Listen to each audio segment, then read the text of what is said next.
Bon, concernant les deux témoins, les deux oliviers là qui viendront, Mhm, normalement la Bible dit, ces deux témoins là viendront à Jérusalem, mhm. normalement. Alors, parce que là nous voyons les géants de la foi, on voit Enoch qui était enlevé, on voit Élie qui a été aussi enlevé, et Moïse aussi qui n'a pas vécu la mort physique comme ça, Dieu lui-même l'a enterré. Alors, il s'agit de qui? Bonne question. Les deux témoins là qui viendront. Ok. Alors, il y a beaucoup d'interprétations, hein, beaucoup d'écoles d'interprétation là-dessus. Il y a une erreur que beaucoup de prédicateurs, beaucoup de docteurs font. Nous avons fait cette erreur dans le passé. Si Dieu ne donne pas de précisions, nous ne devons pas en donner. Nous ne devons pas baser nos enseignements sur des suppositions.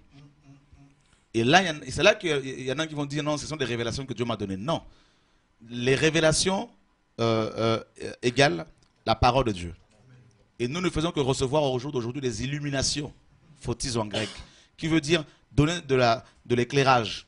Les illuminations sont faillibles, mais les révélations ne sont pas faillibles parce que c'est la parole, n'est-ce pas?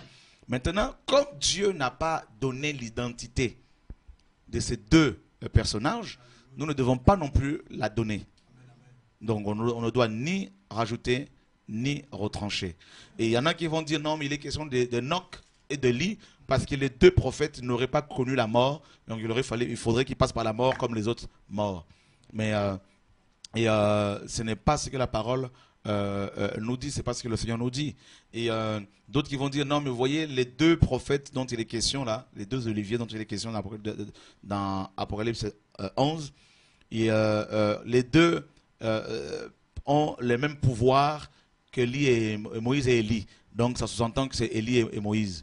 Et non, ce n'est pas ce que la parole dit, effectivement. Donc on doit avoir l'humilité de reconnaître qu'on ne sait pas tout. Paul disait que pour l'instant nous voyons comme au travers d'un miroir. Donc on le saura seulement lorsque le Seigneur reviendra.